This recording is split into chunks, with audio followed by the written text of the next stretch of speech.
Hello and welcome back to the Security Conversations podcast. My friend Juan Andres is here with us this week. We're going to shoot the breeze on nation-state APTs, JuanCon, LABScon, all the fun activities we've been up to through what are we in September now? October. Welcome to the show, Juan. How are you?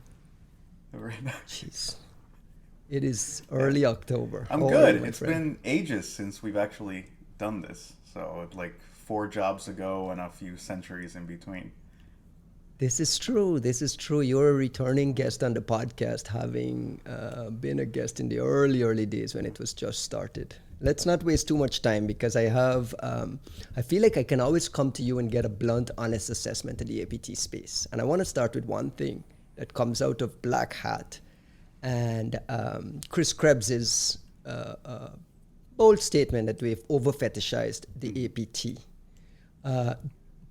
Is there a general agreement from your side of the house that we have allowed marketing and we've allowed all the sexiness of APT activity to dominate the landscape in a way where it's taking away attention from where it should be? How would you respond to that statement? Because that's your word, I don't right? respond with it with disagreement, but I would shift the focus. I would shift how you put that out there, right? Like it's not that we have over fetishized the APT. We should be worried about APTs. We should care that they're there. We should care that we are not very good at detecting them. It's that we have overestimated our maturity in general as defenders. Like threat intel is fantastic. It's great. It's delightful. You need it, etc. At a certain point of maturity. I think what we're learning is just how immature most defense organizations are, most IT programs are, even most governments are.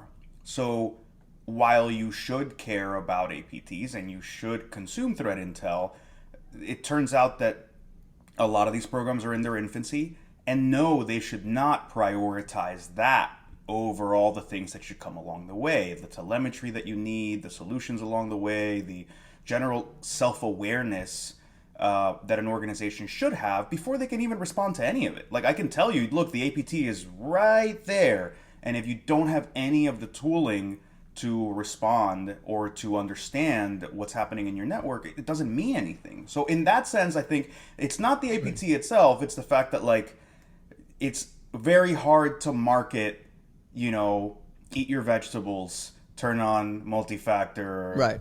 Don't reuse your passwords. Right, the foundational things are all unsexy. The basics are largely unsexy. Yeah, exactly. Yeah, but at the same time, do you feel like the threat intelligence, let's call it an industry or whatever it is, has kind of run away from where defenders are? And the only people, like you just mentioned, the only people who can actually consume and start doing threat hunting and doing any of that stuff at scale has to have like a certain level of maturity in the organization where the security program is humming along with all the basics already built in. And threat intel is a bolt-on, an important bolt-on. But a bolt-on. I just had this conversation with Will Lin, my friend over at ForgePoint, and we were talking about categories, like product categories that like hits and misses over the years. Like mobile security never became a category, it just never became a thing. And he's making the argument that threat intelligence is one of those that will never become a thing. It's one of those small bolt-on things that adds on there. And I feel like the Chris Krebs statement put it into a different perspective. When he talked about fetishizing, I got the sense he was talking more along the lines of headline grabbing and some of the bigger type conversations and not going down. There's like 3 things in there that I would tackle kind of differently in the sense of like go what Chris Krebs is talking about as far as the way that I take it. And I think Chris is great for the sake of like getting some very like dry top down perspective on the industry is, who gives a damn about the APT when you have like these 17-year-olds in Lapsus running circles around giant organizations and you have ransomware crews taking over countries. Like those are not just giant organizations, but giant mature organizations with CISOs and like solid security infrastructure in place, right? And if you can have a 16, 17-year-old like Lapsus not only running havoc, but doing things where you yourself can't even figure out what they've done or how they've done it, and you're mucking up communications, you're mucking up all these things. It means that foundationally the basics aren't there still. There's that aspect of it where I think the APT kind of goes out of the picture. I think there's a lack of recognition of why marketing gravitates to APT stories, which we've kind of discussed before, so I don't want to like dig too deep into it, but essentially like human interest is what drives stories. It's what drives PR.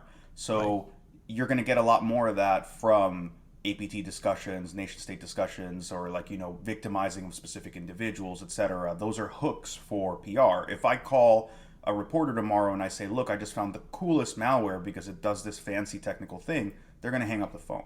They're not going to write a story. But if I tell them it was used to hack, you know, activists and whatever, or Biden, like, that is a hook for a bigger story. So in that sense, you're not gonna shift those very normal human dynamics out of what the threat intel space ultimately provides for a lot of organizations.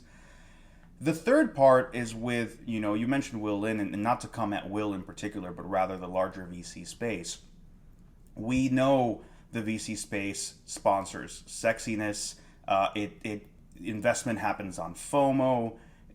It almost always falls some bullshit trend that like it's this year's RSA buzzword, right? Like right now they're all obsessing over software supply chain attacks. Fantastic. Like they got the memo like 20 years too late, maybe 10 years too late from the APT side.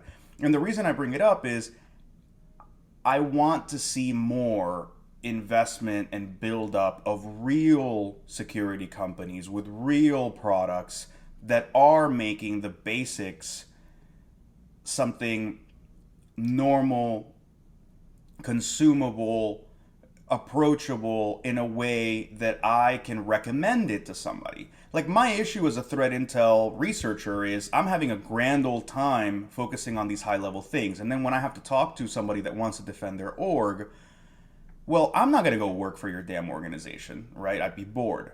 I also am not a specialist in things like, you know, how do you set up your AD properly and how do you, you know, set up 2FA across an org. But I also don't have go-to organizations or products that I can be like, well, if you buy this from these guys and you set up this from those guys, then you're good to go.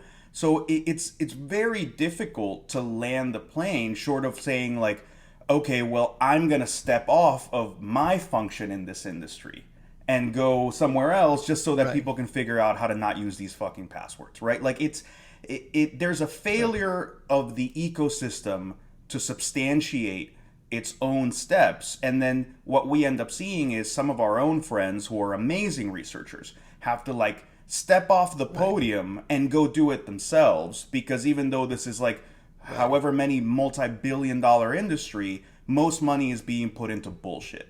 And most of what's being sold is like marketing garbage. So like, you know, tips that don't work as tips. And like endpoint products that don't produce endpoint telemetry. And like everyone ignoring that memory exists except for like one effing company. And, you know, now we have like, you know, our friend Alex at Binarly doing firmware, but like you look at these things, you're like, they're the same issues we've been discussing forever. And at best you get one real company, and then you have a lot of also rans that are just like selling marketing shadows where they're like, oh yeah, we do that, we do assessments of like your assets and vulnerability, whatever, and we can't answer the basic questions. Like you still can't answer what files have I ever had, what places have I ever connected to, how many assets do I actually have, where are they connected, how are they structured, like what identity has access to this, that, and the other, and privileges, and where have they been, and what have they done. Those are like basic inventory questions. I can name 25 startups, but I can name 25 startups that are promising to solve that problem, and they've been funded to the tune of $200 million. I mean, it comes back to this circular conversations about how VCs drive conversations, and we see money drives conversations, and that money driving Gartner to create these categories and create these buckets and categories and lump sum of things where budgets have to go. And then what you find is the CISO with a strapped budget trying to figure out shiny toy, Right. foundation, threat hunting, like what is the priority, and that's why we have a ransomware epidemic, right? I want them to spend the money on the foundational. I don't want them to spend the money on threat intel. I want them to spend the money on the foundational stuff that means that threat intel can be applied. Because let's put it this way, like That threat intel actually works. Look, if tomorrow I go full pro bono and I say I'm gonna go help people defend against APTX, and I go, okay, this organization has APTX in it, and I walk in, if the foundational stuff is not taken care of, I'm not gonna be able to do anything. And that's the part that I want people to understand. Right. Like, it's not magic. You need to be able. No one is going to know your network better than you do. And if you don't know your network, it means the only people that know your network are the attackers. That's it. It's not like threat intel people get to know the attackers. They don't get any more familiar with what your network looks like, what your defense stance looks like, and what they're going to be able to do at that point is incredibly limited. Right. Are you worried about your part of the industry, the threat intel side of the house, speaking a completely different conversation from the conversation spoken by CISOs and security directors? And let me linger here for a second. We had Caleb Simas, CISO from Robinhood at LABScon. We were having this conversation about, and we were consuming this LABScon content, which was filled with threat intel, threat hunting type focus. And as a CISO there, he felt like this conversation didn't necessarily resonate directly with him, right? And he is managing and mitigating risk here, and there's a different conversation happening over here. And I feel like there's a bridge that's very, very difficult to cross. Do you find that at all in your conversation? In a sense, I mean, I don't personally have that difficult a time discussing with CISOs because I don't mind landing it into business concerns. I think a lot of folks in the threat intel space who are living the artist life and the life that I'd rather be living have that problem because they don't, when you look, somebody's got to buy this stuff. And let me roll that back a little, right? Like, I don't do sales, and I've specifically held that position at every company that I could for the past 10 years, and I'm going to continue to do that. Like, I don't like doing sales. I like being able to call the baby ugly. And more importantly, like, I like being able to express our limitations, right? Like, we're in XDR. Go talk to your network security provider about the other parts, right? Like, we can't do that for you. It stops here and it starts over there. And you can't do that when you're just trying to pimp out a product and you're trying to get someone on your platform. You also can't have an objective view of threat actors if you only decide that, like, the only telemetry that matters is ours and then everybody else's is bullshit. You can't do that. So I think that that's important. But on the CISO side, I think the bigger problems don't come from threat intel not speaking their language, but rather the CISO ecosystem is very strange. And it's driven by things that...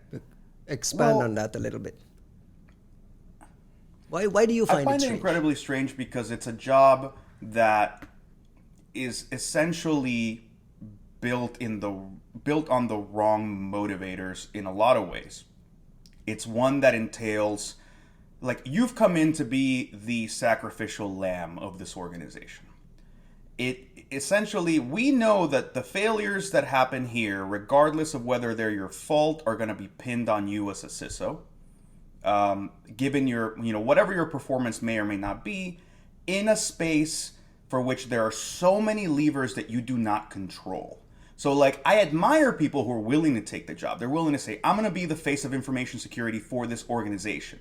And presumably you walk into that organization, unless you got promoted, you're walking into that organization to find out what the culture looks like, if you have a sponsor, if someone's going to give you political top cover, if someone's going to invest into your initiatives, if someone is going to get, if they have the tooling that you expected, how popped they are from the time before you got there, right? CISOs don't necessarily... I mean, we just had...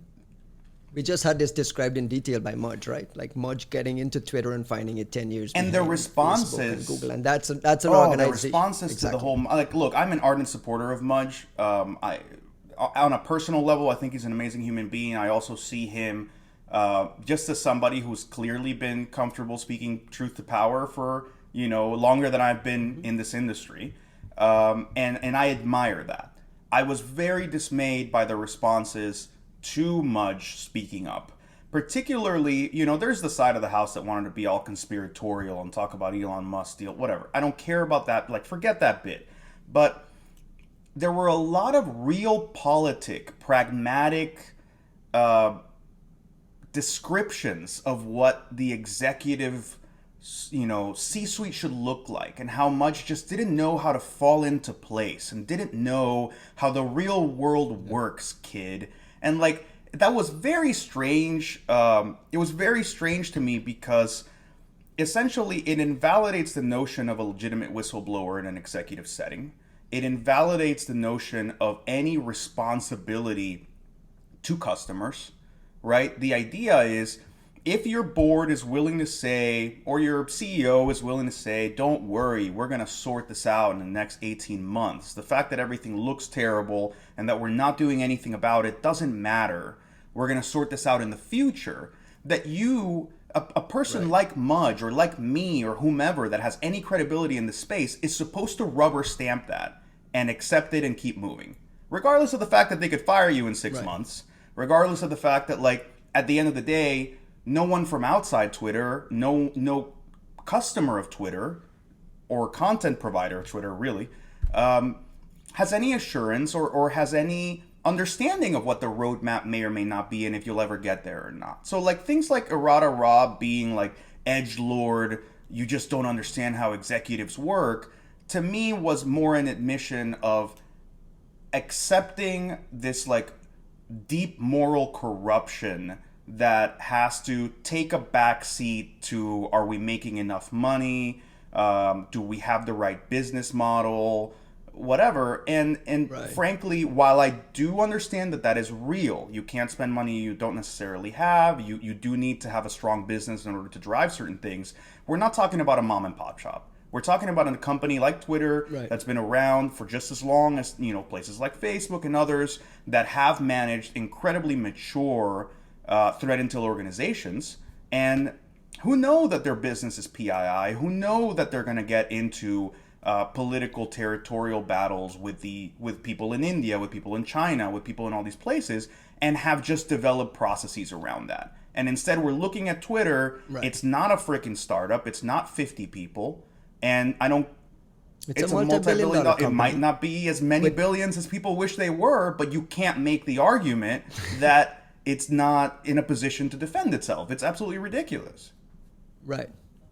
But it comes back to the point you were making around CISOs not having top-level support and CISOs not having the level of sponsorships that help them figure out a way to be transformational. Because the other thing is CISOs, they're 18 to 36 months right. and they're gone to the next gig. There's a lot of turnover. The CISO tenures are becoming shorter and shorter. And how can you make decisions for the long-term interest of the company when you're trying to shore up these things? And I feel like the other thing gets lost in the Mudge thing, and you talked about the response to it and the response, the anti-whistleblower response to it, is a shocking acceptance of right. poor security practices and posture at these big organizations. Like, Mudge comes out and talks in detail, tremendous detail, about everything that he saw wrong and going in the wrong directions and all the data points he shared. And everyone looks past all of that and says, oh, yeah, this is just how it is in corporate world today. Yeah. It's just like, I feel like it's a defeatist mentality. It's not just a defeatist mentality. It's we have a tendency as human beings towards overgeneralization. And it's what allows us to create patterns. It's what allows us to identify similarities in vastly incongruous situations, which is fantastic. I mean, that's how our brains work, and that's great. However, in this case, what it became was lumping our defeatist maxims about vague organizations and making them apply to everything. And I think right. that also comes from not knowing what good security standards look like at big companies. Facebook has an unbelievable structure around access controls and knowing who accesses what data and uses it how. Same with Google. Google, I mean, look, I can criticize Google all day and tag, whatever, all these things, but I admire Google as an organization for their security practices. Like, they got beyond corporate zero everything, trust. everything. Right? I mean, Heather Adkins, yeah. what she has put through and what she has seen this org through, and from its humble beginnings with Mike Wisek back there and Shane and everyone to what it is now is amazing. And they have actually put books out and stuff and whatever on this. But the truth is that I think folks don't understand that when you're at that level, you should know where your data goes, who gets to see it, what they do with it, and when. And then it's trivial to raise a red flag and go, why did somebody who works over here go look at the messages of somebody over there? Like, that should be, I understand if you're small and coming up and depending on somebody else for your tooling and you don't know that. Okay. But as soon as you get to a level of maturity, there needs to be guardrails. When you get to Twitter, what we're talking about is an unwillingness to know and not caring to invest into it and accepting not just business as usual, but I'm going to let the regulators from country X do whatever the hell they want. And the people who are rogue insiders do whatever the hell they want. And that, at that point, what you're telling the CISO, what you're telling Mudge, when you're telling anybody else is, I don't want to know what I don't want to know. And then we can say we're safe. But that's a culture thing too. I think that's a culture thing too with a corporate organization that's willing to, like, I mean, he mentioned they were willing to absorb one-off fines. They're just, I think most orgs assume do. that I think that, that's what you get into with like, undefined regulations like GDPR, where it's like most giant American companies have said the EU every once in a while is going to bleed us for $50 million.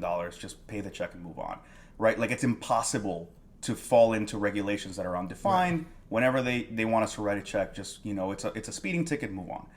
But like, coming back to the CISO thing, I mean, I'm not criticizing the CISOs themselves. I'm saying the role is scoped in such a way where it's impossible to be successful. It asks you to jump in on faith.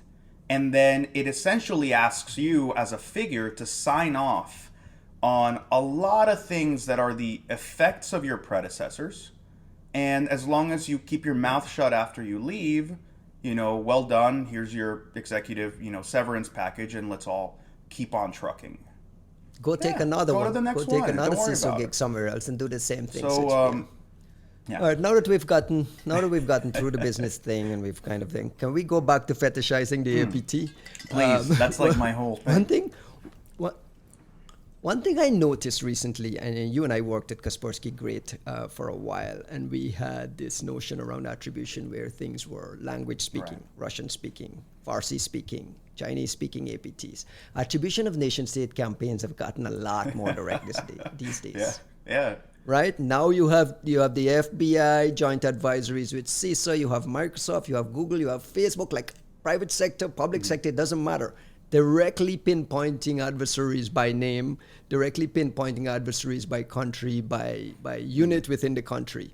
Why this change? Because for many years, you, Juan, and all your friends told me attribution is really, really, really difficult to get right and easy to get wrong. Suddenly, everyone is doing attribution. It's open season on attribution. Take the stage and help me understand what has changed, why it has changed, and is it for the better or for the worse? Yes. To all of it, right? Like, so things have changed. Attribution on a technical level has not necessarily changed all that much. There were things that used to happen in secret that are now happening more openly. For example, you look at an organization like Facebook, you look at what they're disclosing in their threat intel reports, it includes a lot of attribution stuff. Well, think about it. Facebook is basically the private sector equivalent of what the NSA called Treasure Map. Like, it's this beautiful organization where you have a website where people identify themselves through an account that includes cookies, that includes IPs, that includes their devices. Like, you basically have a perfect mapping from digital persona to devices. It allows you to do a lot of great things. They are more comfortable talking about that sort of thing openly now. what really changes the stage, and like not to single out Facebook, there's a lot of organizations doing this, and they're all doing great threat intel work. They're just more open about it. But what changed the tone is 2014 Sony hack. The Obama administration comes out and says this was North Korea. That was a very big change in posture from the government, from the public sector that has always been the leader on attribution, whether it was, in all source attribution, right? When you have human assets and an economic understanding of the place and signals intelligence and the private sector giving you tidbits, you're in a position to coalesce all of that and say with a certain level of confidence, this was North Korea, blah, blah, blah. The fact that they were willing to do that publicly, I think, changed the tone for the rest of the industry, where all of a sudden, hey, look, it's getting a little more acceptable. And here comes Intrusion Truth, who nobody knows who they are, who's pinpointing individuals. And then, you get some false starts in the private sector, but then also some other reports where you're like, wow, like these guys were willing to, come out and come to a ledge and say, look, we don't know everything we don't know, and here's the shaky foundations of what we do know, but it does seem to really point to these individuals. So, I think it's technical attribution has not gotten easier. It has also not developed greater certainty. But what you have is a space where I can hitch my wagon to a government announcement. I can say, look, I have these indicators. I have a technical connection to the same thing that the FBI was talking about, and they said it's so-and-so. Right. My indicators vaguely move in that direction too. So let's just, if you're being responsible, you kind of outline this logical tree of relationships.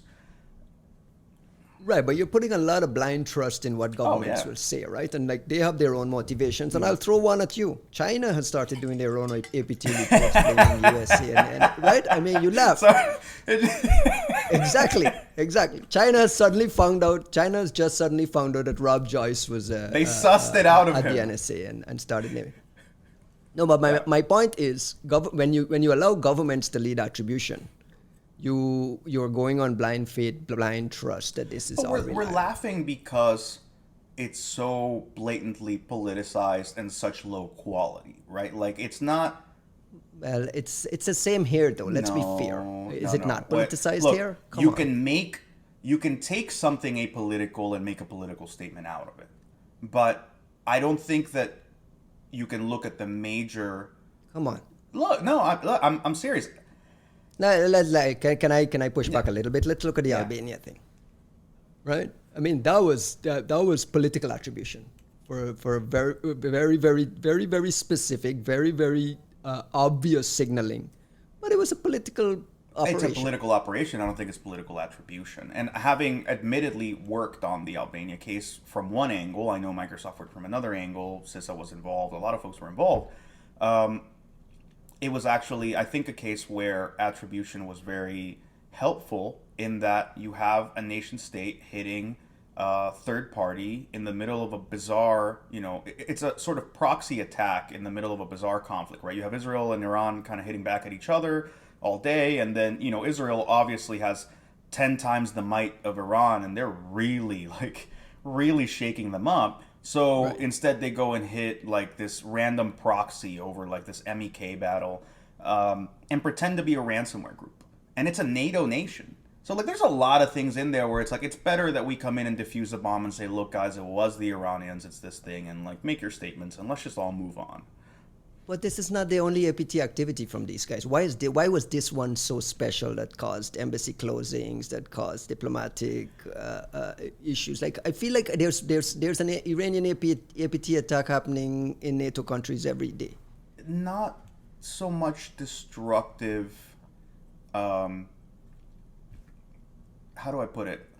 There's just something weird about this one, and I'm trying to understand why are we putting all this trust in governments doing the attribution and governments leading private sector. It wasn't the government; it was the private sector providing it to the government, providing it to the governments involved. So I just think this is I think this one in particular is a bad example of what I hear you saying. Just because I think in this case it was actually attribution was a very valuable part of not letting this escalate in weird ways, right? It defanged the attacker. Yeah, but the point you were making is private sector is a lot more willing to go up their confidence level based on whether CIS or FBI or NSA or these had put out some Private sort of sector is a lot more willing to put itself out there publicly when they can hitch their wagon to a public attribution statement. And it's not just... Is that lazy, or is it just, it makes sense? I think I don't know, it's lazy. I think it's part of the bizarre calculus of marketing decisions that go into threat intel, because we're talking about the public. But we're talking about the public, right? Like, we're not talking about the products of threat intelligence. We're talking about the publication of the redacted products of threat intelligence. Like, those reports were written with next to everything in them and provided in a private circle, either like to government or to consumers, to people who paid for it, to executives. Publication is a subsequent step that has a different calculus. And a part of that calculus is, are we supporting the local government? Are we getting some nice stories because we're part of this human political discussion that'll draw headlines? I think the fringe cases that people don't like to talk about, where you can talk about politicization and how that affects the decision making, are about home country. And we've talked about this extensively. We've done it at least in 2 different podcasts and as friends all the time. But why aren't we publishing American tools in the U.S. and so on and so forth? Yeah, why are you talking about it like this? Like, if it's just some trivial issue. Like, this is a serious issue. If we're going to look at the whole totality of what the threat landscape look like, and we just completely turn a blind eye to Western stuff, it feels like... Well, I think it's unprofessional. I talk about it dismissively, not because I don't have strong feelings about it, but because I've talked about it so much that I feel like a broken record, right? Okay. Like, I have strong feelings about it. I could summarize my points as there's an intellectual dishonesty to not looking at the whole field. It's blind spots that I think very easily could drive us down some dangerous paths, and may have already, in the sense of, what better cover for an APT than to just write everything in good English, right? Like, if you... there's definitely some things there that I'm uncomfortable with, and frankly, there are cases where we aren't serving our customers, and I say we, sort of the larger threat intel industry, out of these bizarre blind allegiances that government doesn't ask you for, right? Like, NSA doesn't come down and say, it's like a self-censorship. Don't do this. They've never, I will sign anything you want. I will tell you that they've never come down and said, don't publish this. But people, a lot of whom have been former govies, feel a need to overcompensate, to show allegiance, or whatever. Fine. But there have been times when the USIC has not been properly notified, covered, protected, because people, let's say after the leaking of the equation tools, right? The first people who saw that in the field assumed that was NSA doing their thing. They didn't let them know, hey, your tools showed up here. Maybe they weren't supposed to be here. That's one blind spot. The other one is all the same companies sell in Western Europe. And there's no portion of the planet that is worse served than Western Europe, because it's all American companies, for the most part, selling products to Western Europeans, whom are sandwiched in between all attackers. They get hit by the West, they get hit by the East, and they get served the same measures as everyone else. So if you're unwilling to provide indicators for what you perceive to be friendly orgs, I hope you're letting your Western European allies and customers know that, right? Let me ask a tricky question. Do you think they're blind to it, or it's a blind spot, or everyone is aware of it and just deliberately decide not to? I think it's a publicize or share. And are those IOCs and telemetry data being shared privately? Even if we, the public, don't hear about Western. It depends on who you're talking about. So let's characterize this for its peculiarities. You don't just trip over what we'll call friendly APTs, right? There's that word. And I say that because it's not specifically Western. There's a whole alliance of countries that we all are generally in the West sort of in agreement with and don't want to mess with. But it's not Five Eyes in particular. It's not none of that. you don't just track those guys by mistake. They're not as easy as any of the other ones, so they require effort. So I think it becomes a matter of willful blindness when organizations that have the skill and telemetry to do so choose not to.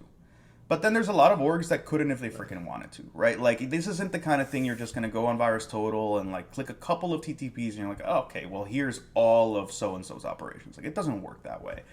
That said, I do think that you're already talking about a rarefied, smaller set of organizations that have the skill, telemetry, and free remit and, you know, time or whatever to track these things. And among those, it depends. Like, there's people who see it and they talk to their friends, and there's people who see it and they go, I want to have nothing to do with this. And the truth is that you are talking about probably like 50 human beings in all of Earth. And it's going to come down to personalities, and it's going to come down to individual things. And I would challenge you with one. Right, but some companies have specific policies too, right? I mean, like, companies have publicly said we will not interfere with friends. I mean, I don't know that companies have been quite so clear. I wish they were. I think I would feel a lot more comfortable if you just had a stated position. Yeah, I feel I heard that out of FireEye once. To be fair, it's not companies. I think I may have read that once from FireEye using. Here's where I'll put another sort of wrench in there. Is like, who cares what the company wants? If we're gonna be really, really honest, right? Like, the whole point is we're being really, really honest, right? You have this tiny brain trust, 200, maybe 300 threat intel researchers worldwide. Yeah. You have to keep us as happy as presumably we're keeping you before we just grab our stuff and go somewhere else. You know, what we choose to look at is very much on us in a lot of ways. So most of the time when I'm making entreaties like this, it's not about the public, it's not about blogs. It's just to say, like, if the whole world relies on this very small group of people to not just know what's happening, but to document human incursion into the fifth domain, you know, air quotes and pompous stuff along the way, choosing to just kind of carve out parts of history and just leave them on the table is something that I'm personally deeply uncomfortable with. But I don't think that it comes to the companies, right? Fair enough. I don't want to run out of time before I get a chance to talk about Metador. One thing I just realized when I introduced you is that I did not mention that you're senior director at SentinelLabs, which is SentinelOne's, what do you call it? Threat intelligence, threat hunting, threat intelligence arm. And at your LABScon event a couple of weeks ago, you guys made this, did the Metador announcement. And the big takeaway there for me again was this: difficult to attribute, impossible to attribute. I think you made an educated guess that it could even be mercenary actors working for specific nation state. Can you talk a little bit about the decision to go public with something like this when it feels like the paleontology research is not complete? It feels incomplete, and it feels like what's the purpose? Help me understand the motivation. In a lot of ways, I'm this tack. glad that we had this much conversation building up to this point, because it sets the stage for a kind of complicated discussion that. It's a weird, complicated discussion to have. Go ahead, because my brain is spinning with a million questions, and the guests always precisely because of what we were talking about, right? It's everything that we have been discussing. We don't know who it is. It is rarefied air to find them, right? So it's not like. Right. Well, pause for a second and spend a minute on what we're talking about. For the folks who didn't read the ginormous report, and we're in at LABScon. So Metador is a so far unattributed APT threat actor, mostly hitting telcos, ISPs, and in some cases universities in the Middle East and Africa. When you say Middle East and Africa, can you tell me what that means? It means Middle East and Africa. And I say this precisely because, there's got to be a certain amount of risk. Well, let's be honest and blunt there. Are you talking about ISPs in Israel? No, but at the same time, okay. The reason I'm putting it this way is It's not to be vague in it's not to be dishonest. It's just when you talk about telcos and you give somebody a country, you're basically narrowing it down to like two organizations. So there's a certain amount of like, Fair enough. just by virtue of, giving those victim organizations a certain room to breathe. Then say that. Like if you have, then say that, because you have outsiders like me thinking that Middle East and Africa is just this broad entire region deliberately put there to just it is, okay, but also it's not just an attempt to anonymize who the victims are to some extent, but also the fact that like Metador is so hard to catch and monitor that I don't think we have an authoritative sense of all the organizations that they're in and all the countries that they care about.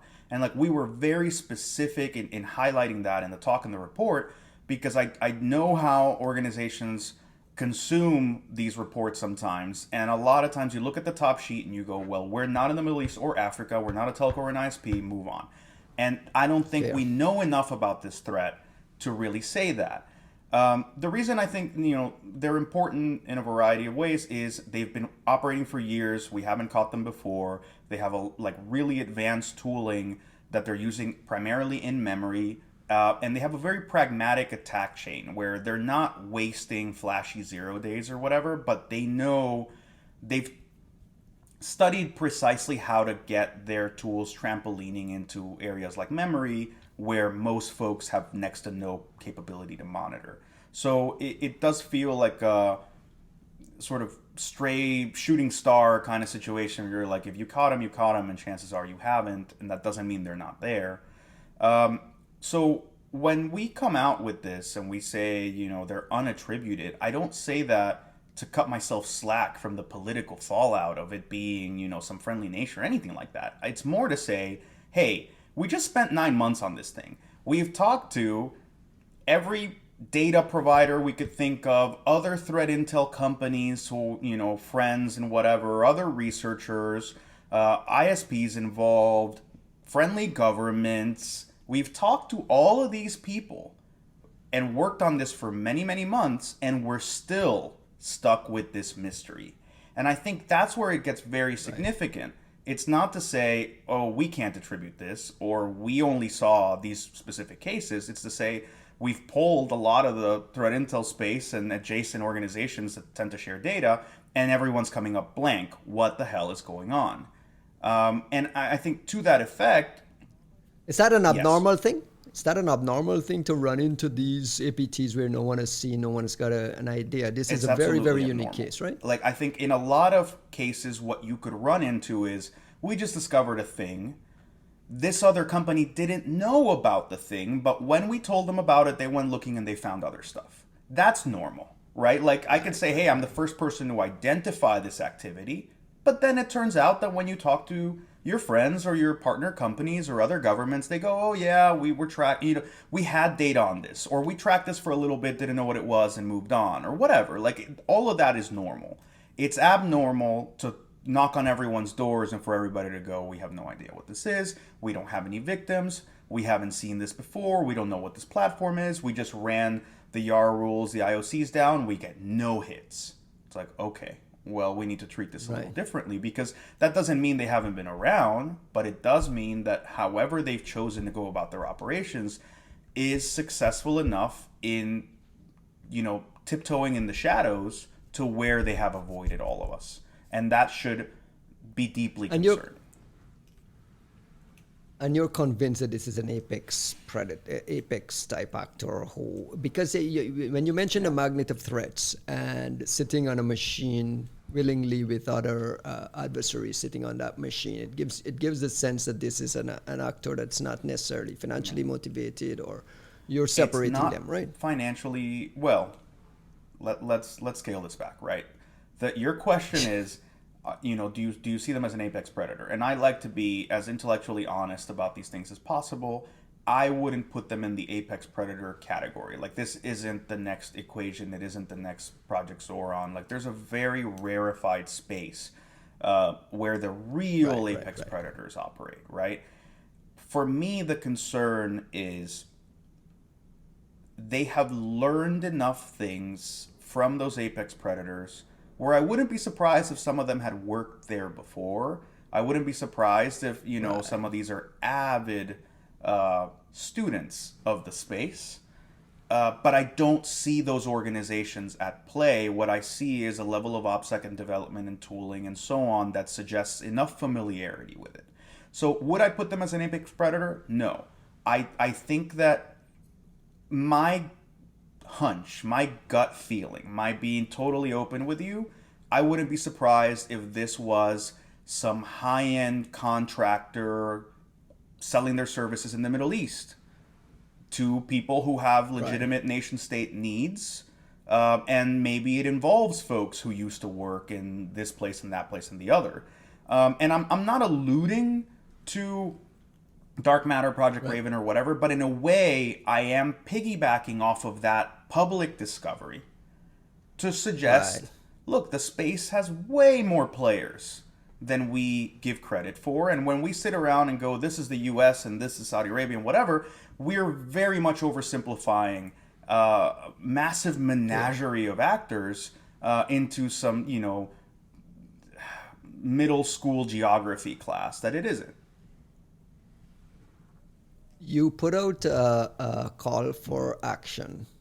You put out a technical appendix with IOCs, analysis of the tool sets, and all of that stuff for others to pick apart and hunt for additional components, share. Crowdsource this thing so we can pick apart. Two quick questions there. What are you hoping to accomplish from that realistically? And two, if you could guide me in an area that needs attention, if you could guide the audience and listen, we've put out all of this stuff, I would specifically urge you to look at the command and control here. There's something here that's interesting. What would you point to? So I would love to be bested, right? Like, we did our best work. I would love for anyone to come around and show us the things we missed, show us what we didn't have access to. I do want the mystery solved, right? Like that, it's genuinely, it is without hubris that you go on a stage and go, look, this is the best I could do. And it's cool, but I couldn't, we couldn't really figure this out, right? Like there is. What does solving it mean? Solving it is, in my mind, obviously the holy grail is you get to understand the whole org. But I think in my mind, situational awareness is what threat intel researchers should be striving for at all times. Being able to say, these guys have been around for 6 years.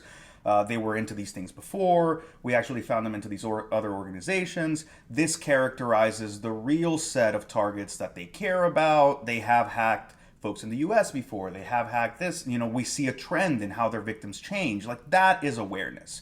What we have right now is, I kept saying, it's like the shark fin that broke out of the water, right? Like, you're like, okay, there's a predator and we should be scared. I don't know where it was. I don't know where it is now. I don't know how close to me it is, right? Like, I'm about to lose a leg and I have no clue, what I'm dealing with here.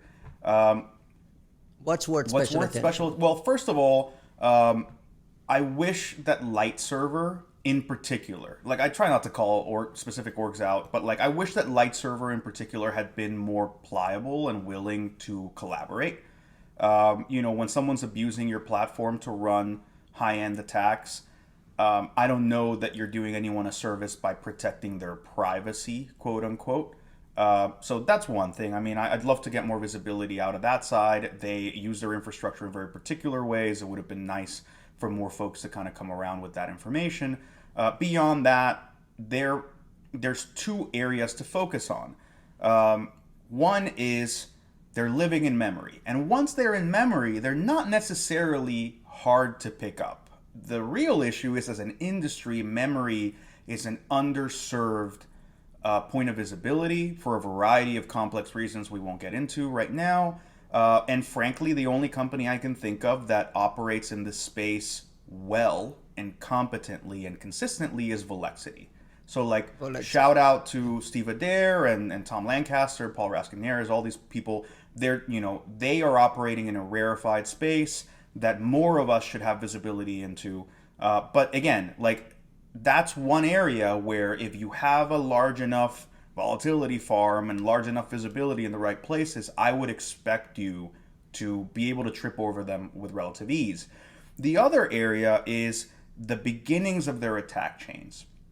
They're not using 0 days and stuff at that point, as far as we know, but rather they're being very, very clever and very, very pragmatic about abusing whitelisted binaries from Microsoft, from whatever, to just kick off that first part of the attack chain, the most vulnerable part to visibility, in a way that, Microsoft Defender is going to ignore, right? If it's a Microsoft resource that's loading up the shellcode that starts off this multi-stage attack chain, Defender is not going to look at a Microsoft sign binary and go, I'm going to block all of these, right? So like there's a part there where they're just being clever. And I think that now knowing that there's smoke in that area, that's where I think that's where mere mortals can focus their efforts and go, okay, if I catch that part, I know that something else is going on.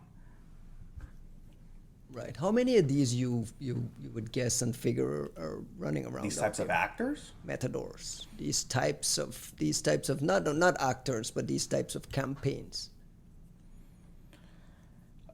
You've asked this kind of question of like my mentor and all the our time, friend, because like you ask Kostin and Ryu this all the time, and I think that's one of the few areas where I think Kostin and I are in like opposition, that we're diametrically opposed. I think Kostin has always been very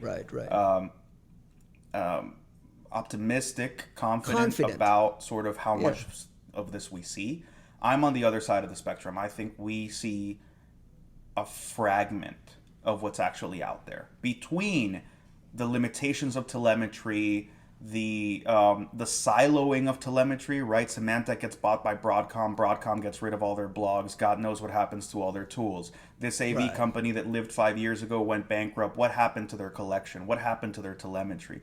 Like there's so many, like what happens to all the victims who never owned a damn security product ever, right? Like there's so many ways in which our aperture is already very biased into a small subset. It's then fragmented into a series of disconnected silos and then subject to the whims of, did somebody look at the right time? Did they have the right skills to know what they were looking at? And were they able to talk? Could they share? There's so many ways. And like one of the things that comes to mind, since we're talking telcos, is there is this unbelievable hack in the box talk from like 6 years ago about IR at telcos.